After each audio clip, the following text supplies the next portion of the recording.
Up sheep, flying away with them. That's what they're known for in a wild, but on Inferno, what are they known for? Opening with an initial frag. The opening pistol kill is theirs, but there's a battle back. You might have it. Oh, that flash went the wrong side of Apps. Actually blinded some of the CTs, but it doesn't matter, because Synopsy is not missing a... And this was a reoccurring theme on Ancient. All the duels went the way of Guild Eagles. Their aim was on point. Bro, they like to run up, get in your face. They have the double molly set up where they go around the back, path towards car. But if you're just being swung on, you might Move up second mid. Oh, the T side basically playing an anti-eco default on their T half, waiting for the pushes to come in. And that's exactly what happens. Guild on every fight. Hold fire. In fact, it wasn't even a post plant. They just went straight in for the Galils. They've picked up a bunch of SMGs on his 46 HP, basically against the world. Oh, if that second headshot had connected, this could have got off the job for them. Down goes Rigon. For that, blow for blow being traded towards Banana. But the HE from the T side, well, that's right on. Yeah, he's fine. Stand back up again. Nice yawn, nice nap. Rigon's been put into his 250. It's up on the boost angle, can sometimes catch players off guard, but Kragan is up to the task. And this is exactly what we were hoping to see from a neutral's perspective. Not getting blown out early again, Ecstatic with a chance not to just... Harder to kind of snap yourself back into reality and just focus on the grind. And Meek before and play against Apex. Lots of nade damage early on, but it's Seneri that gets the first and then pulls the plug and gets... Is over by the coffins as well. Look at the response, the reactive play. Two players pushing down middle, and they've not pressed the go button yet. They've not run in towards the siphons. This could get quite chaotic very quickly. Finds one, GX with a backstab. Salazar, though, gets one. That may be good enough for his teammates. And Kragan again. He may have been just panning those stats in the eco, but he's doing it again. Down two of the players there. Could have been... Oh, Rigon wanted that peak, but the narrowest levels will see Nodios get the upper hand. There's no evading that AK. Same could be said of Synopsy. Center at least gets two. Hold the phone for a second, and he's still... Always has confidence no matter what weapons in his hands. Meanwhile, the fight towards apartment. He doesn't need to go for gimmicky plays, is what Sentinel will be thinking. He's already got two, but that's the issue. Off, there's a lot of HEs you can use to blow away the oncoming attack from the T side. Ooh, trapped in a cubby, Patty. And they've got those nades, they can double up for them. Ooh, close on the smoke as well. Rigon goes in, and he's causing issues. Rambunk pushes. Now, these are the kind of rounds where surely you play more passive. You have not established your... We're living in. Talking of time, though, only 33 seconds left on the clock. Oh, the missed shot. Opens itself up. Salazar will puncture. They look for the fight towards the bomb site, but one flat throw up on top, flattens... Bucking up the Nodioses, who, to be fair to him, we've seen land a lot of entry frags up on Banana. And Synopsy, thinking of going aggressive, finds the timing, but Patty punishes him. That's massive. If he found those frags there, the echoes would have been felt throughout the round, and they want to fight for control of it. Flatro up on top this time. It's not the balcony. It's another high angle that he does damage from and buys enough time. Cuts his way through all of them, and the round is gone with it. Oh, I thought Rigon was going to have Nodios. Did he have a nade or a nut? Meaty damage done with the M4. They scrap at Banana. And there's another opportunity for a double answered by the T side. The nade goes high over the top. Another trade is found. Patty. Though. Now GX can hold position, hold angle, hold fire. Nails it. First shot in. Shoulder peaks. Knows that Nodios is also here. And wants to go back in for seconds. And nails sent 5. You're never really out of the woods on this heat half. Just got to keep forging your path forward. Versus Apex, it was constant Banana control, always winning out fights towards the top. Here, it just feels so unfortunate. Powered by the dynamic setups of the CT side, and the nades have been on point as well. Through that smoke, so he has to move into coffins. This is all about surviving and maybe taking one player alongside it. He misses his chance, but doesn't get afraid. Two of the T's pretty low, especially Patty. But they have no HEs or incendiaries to find these positions. What they have managed to do, though, like the two T's with the smoke.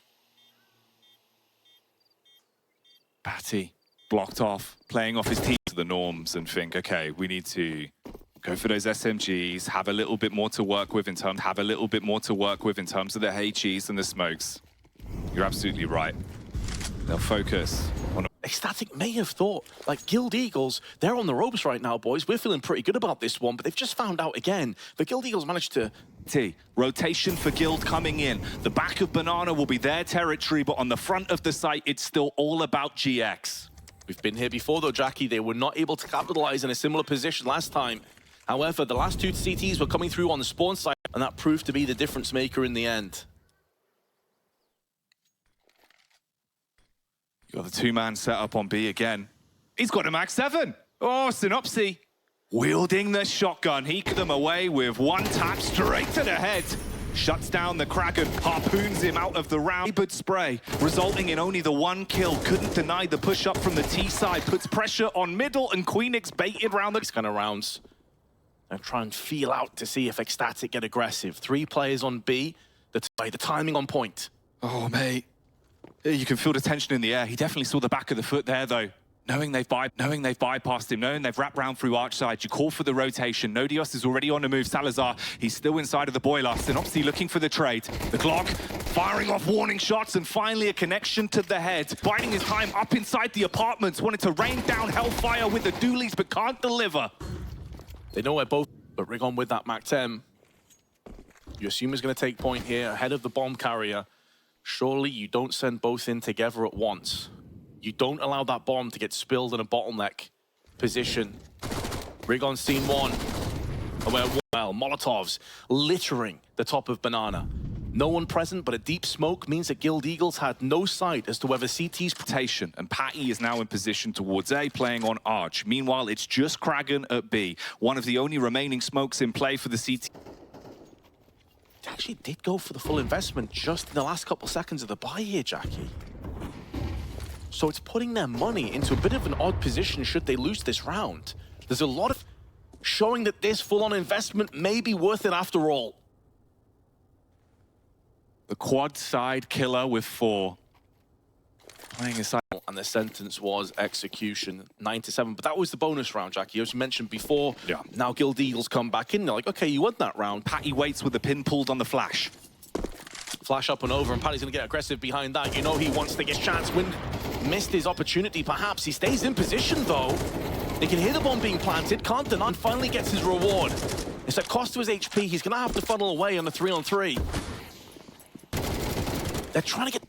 And GX with a lot of impact in that round with the AK as opposed to the AWP. But an interesting twist of fate is because Synopsy got a rapid round with flashes alongside it, but it's Kraken who wide swings on the MP9 and shuts down... Rifles holding for any re-aggression from the CT side. Utility to work with still. 3 players firmly with their feet. Where that extra experience is going to begin to prevail. Guild Eagles have been here so many times before. But now they're picking up the pace. And when you consider as well, by the way, they used all of it so early into this round. There's still 50 seconds left. Once those smokes fade, there's going to be a good 5 seconds. And the Guild Eagles are making moves up on arches instead. Flash over the top. Nodios overwhelming. There could be room for a quick trade. Then you open up map control, but he's got some backup. Patty's coming in. Had the right idea, just narrowly off on the timing. Throwed in a grenade. Bounced off the wall. Did nothing. But he comes back in for more, but he's out in the open. And this Deagle's going to finish off with a couple and Rigon. Lose. Man, Ecstatic. They would have been up against the row quad. No flashbangs. Good luck forcing them off the angles. Yeah, you've got the smoke and the Molotov, but it's not going to bail you out anywhere near as much as that single flash would have. And Salazar, he's been hitting some money makers, waiting to clean up on this rotation called for. Salazar, he's making his move over. Another smoke comes in as well. Patty looks to play directly behind it, waiting with that MP9. Kraken supporting on the anti-flash angle up top as well. All the moving pieces looking good to deflect this oncoming attack, but one flat Mac 10 opens it up. Kraken smashing down the tentacles as this is cruel on defense. Successes on the B side, and then very strangely they diverted their attentions to the A side, so I don't really know if the AWP just a little bit lackluster on the offense. Juan Flatro was absolutely killing it for